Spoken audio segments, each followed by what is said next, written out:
स्वागत है आप सबका हमारे YouTube चैनल एग्ज़ाम सफ़र पे। आज हम डिस्कस करते हैं वन लाइनर कुछ इंपॉर्टेंट करंट अफेयर्स के बारे में। तो देखते हैं फर्स्ट क्वेश्चन क्या है। द राइजोटॉप project that was in news is related to what. तो राइजोटॉप प्रोजेक्ट जो रिसेंटली न्यूज़ में है ये किससे रिलेटेड है? तो ये राइनोसॉर से रिलेटेड है। और ये राइजोटॉप प्रोजेक्ट है क्या? देखो, साउथ अफ्रीका में राइनोसॉर्स की हंटिंग की जाती थी, शिकार किया जाता है था बिकॉज जो उनके सींग थे उन्हें डिफरेंट प्रोडक्ट को बनाने के लिए यूज़ किया जाता था। तो इससे क्या हो गया कि राइनोसॉर्स की गिनती बहुत ज़्यादा कम हो गई थी और राइनोसॉर्स को बचाने के लिए, उनके शिकार को बचाने के लिए राइजोटॉप जो प्रोजेक्ट है साउथ अफ्रीका में स्टार्ट किया गया है। इस प्रोजेक्ट में क्या होगा कि राइनोसॉर्स के सींग में एक रेडियो एक्टिव मटीरियल को फिल किया जाएगा, जिससे क्या होगा कि इनके सींग में एक जहरीला पदार्थ चला जाएगा, जिससे अगर ये कुछ हंटिंग करके उनके सींग से कुछ बनाना चाहे तो वो प्रोडक्ट नहीं बना सकते हैं। तो इनको कोई फ़ायदा नहीं होगा अगर राइनोसॉर्स का शिकार भी करेंगे, तो इससे क्या होगा, उनका शिकार होने से बचाया जा सकता है। यही है कि राइजोटॉप प्रोजेक्ट को राइनोसॉर को बचाने के लिए उनके सींग में एक रेडियो एक्टिव पदार्थ को, मटीरियल को फिल किया जाएगा। और ये राइनोसॉर कहाँ पे पाए जाते हैं? लिम्पोपो राइनो कंजर्वेशन है जो साउथ अफ्रीका में है, तो वहाँ पे ये राइनोसॉर पाए जाते हैं। लिम्पोपो राइनो कंजर्वेशन, ये भी पूछ सकते हैं कि ये कंजर्वेशन कहाँ पे है, तो ये साउथ अफ्रीका में है। आगे चलते हैं। सेकंड क्वेश्चन क्या है? Who has become the executive director of RBI. तो आरबीआई के एग्जीक्यूटिव डायरेक्टर किन्हें अपॉइंट किया गया है? तो आंसर क्या होगा? चारुलता एस्कर को। चारुलता एस्कर को आरबीआई की एग्जीक्यूटिव डायरेक्टर बनाया गया है। अब हम बात करते हैं आरबीआई के बारे में। तो आरबीआई को 1 अप्रैल 1935 में इस्टेब्लिश किया गया था और इसका हेडक्वार्टर मुंबई में है। आरबीआई के गवर्नर का नाम शक्तिकांता दास जी है और इसे 1949 में नेशनलाइज्ड किया गया था। आगे चलते हैं। Where has the world famous Rath Yatra started recently. तो रिसेंटली वर्ल्ड की जो फेमस रथ यात्रा है वो कहाँ पे स्टार्ट की गई है? इस फेस्टिवल को कहाँ पे सेलिब्रेट किया गया है? तो आंसर क्या होगा हमारा? उड़ीसा। तो उड़ीसा के जगन्नाथपुरी में ये रथ यात्रा को स्टार्ट किया गया है। साथ में एक उड़ीसा में एक इम्पॉर्टेंट टेम्पल पाया जाता है, तो वो कौन सा है? सन कोणार्क टेम्पल। कौन सा है? सन कोणार्क टेम्पल। सन कोणार्क टेम्पल कहाँ पे पाया जाता है? तो इससे भी जगन्नाथपुरी उड़ीसा में पाया जाता है। आगे चलते हैं।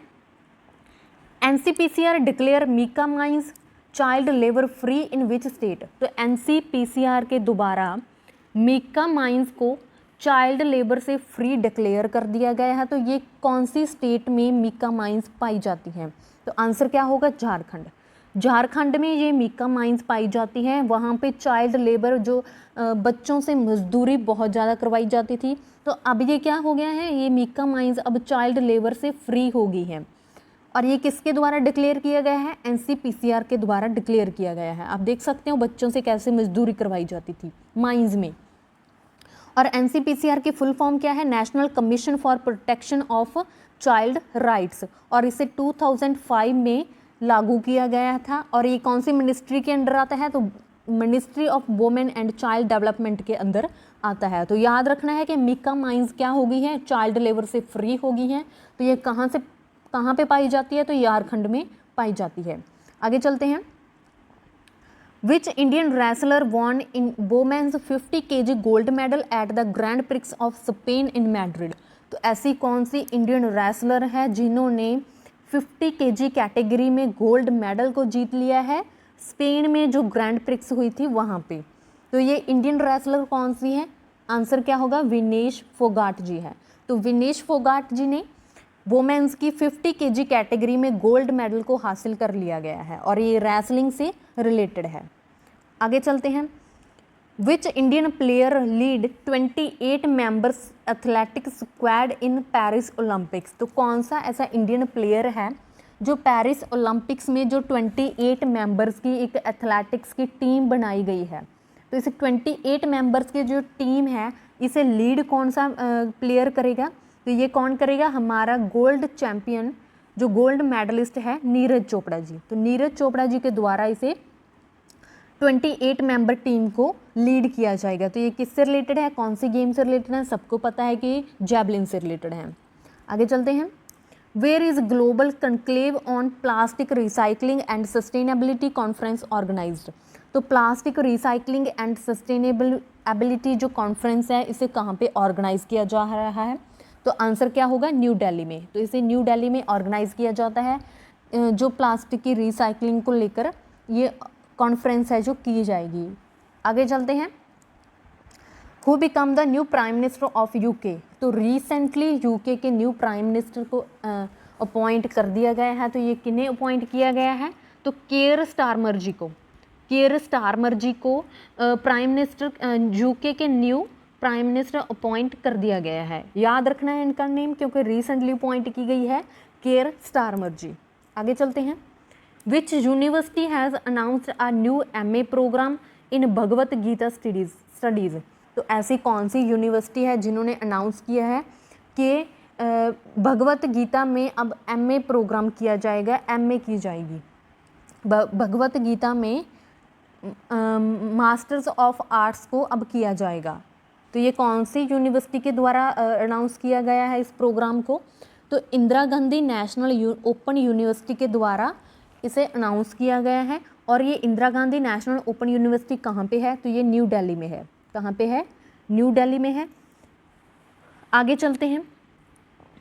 क्वेश्चन नंबर 10 जो आज का लास्ट क्वेश्चन है, when was world unisex day celebrated. तो वर्ल्ड यूनिसेक्स डे को कब सेलिब्रेट किया जाता है? तो आंसर क्या होगा? 6 जुलाई को सेलिब्रेट किया जाता है। अब ये क्यों सेलिब्रेट किया जाता है? बिकॉज ऑफ लुईस पैस्चर के नाम से इन्हें सेलिब्रेट किया जाता है। लुईस पैस्चर जिन्होंने रैबीज़ वैक्सीन को डेवलप किया था। रैबीज़ वैक्सीन को डेवलप किया था, कब किया था? 6 जुलाई 1885 को इन्हें जो सक्सेसफुली बनाया गया था, इसीलिए 6 जुलाई को यूनिसेक्स डे सेलिब्रेट किया जाता है। अब यूनिसेक्स डे क्या होता है? ये एक जूनोटिक डिसीज़ होती है।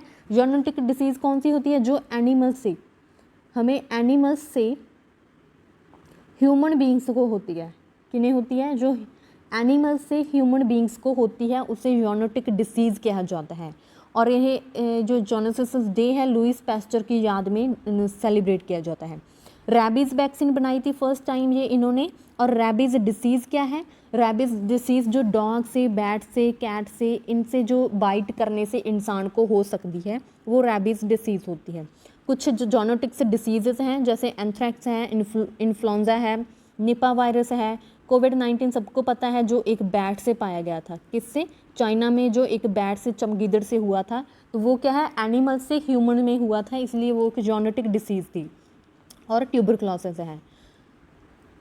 आगे चलते हैं। Okay, thank you. Please like, share and subscribe my YouTube channel.